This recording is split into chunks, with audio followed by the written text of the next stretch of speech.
Hi, I'm Debbie Hartner. I'm Elsie Johnson. We are two sisters, Southern Cooking.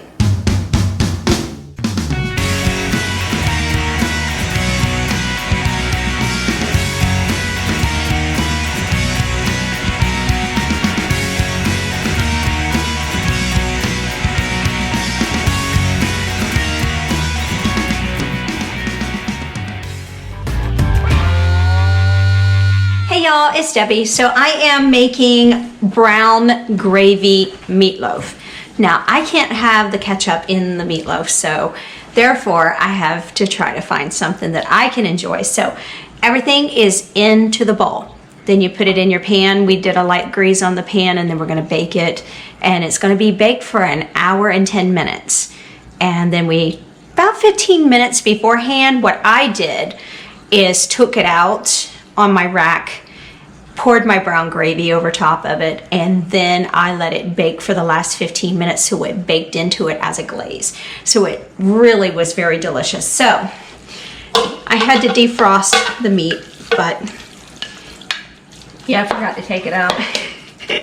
It's 2 pounds of ground beef, and I've got some seasoning here. So I have ground thyme, I've got salt, and I have pepper.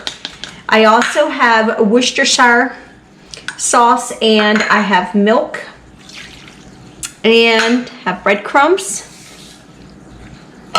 and a 1/4 cup of sliced onions, fresh onions. Can't have meatloaf without onions. Well, I guess you could, but it's just not as good. It doesn't, no. That And tastes as good. 2 eggs, room temperature. It's pretty simple. So everything in the bowl, so you just mix it together and get it all combined, and then we'll put it into... And one thing I've learned over the years is the less you mix your meatloaf, the more tender it is, because if you over mix it, it gets tough. Yeah. I actually normally just put my hands in here, but I'm trying to be a good steward to show you to use a spoon instead of your hands, because I normally just squish it with my fingers. All right, I am about mixed here. Everything looks good and combined. We're gonna go ahead and put it in our pan and get it ready for the oven. This is a larger pan. Normally you do the loaf size pans and they stick up a little higher. This is probably going to be a little bit lower, but it'll be just as delicious. Yeah.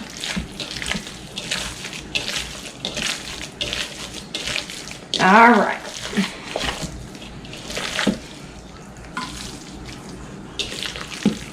I'm gonna go ahead and get this all mixed up. Put this in here.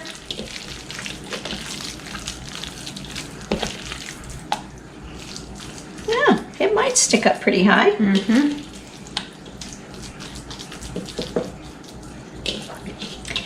Now, one thing I know is I do have the McCormick's brown gravy seasoning that I'm going to mix with some water, and I'll do it either in the microwave or the stove, and that's what I'll be using to pour over top of this when we're ready to prepare it. So, but this will be in the oven for an hour and 10 minutes.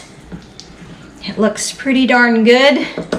I think we are ready to put it in the oven, and we'll show you guys what it looks like when it comes out. And I will probably take the GoPro in and let Elsie pour the gravy on top, and then I'll film it for us so you can actually see it, because this is what I did the last time. Because you have excess, because it pulls away from the side of the pan when it bakes. So I poured out the excess fluid that was around it, and then poured my gravy over top. Okay. So I was able to not have it like a big soggy mess, and and the gravy was able to settle better, and it was able to marinate inside of the meatloaf, and it actually cooked well, and it looked well, and it glazed over beautifully. So I think that's what we'll do this time as well. All right, guys, we'll show you that step when we get there. We'll see you guys. All right, so what I've done is I've already drained off all the excess juice, and Elsie's just pouring the gravy over top. This will be for the last 15 minutes to bake on top.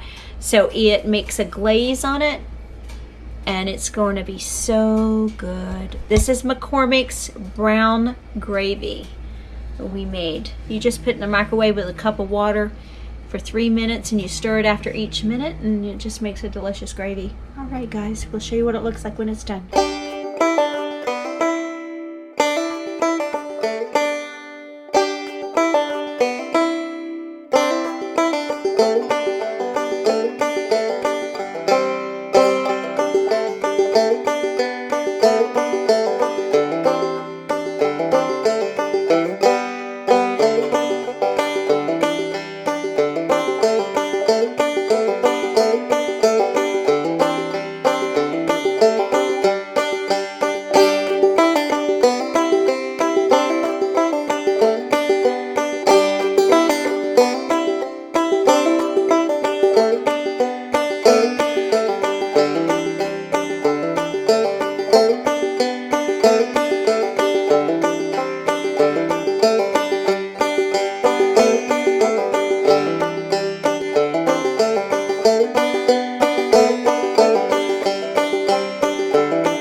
And I'm Debbie. We're Two Sisters Southern Cooking. And we thank you for visiting our page. Please like, share, and subscribe. Thank you. This show is produced by Two Sisters Productions, McRae, Georgia.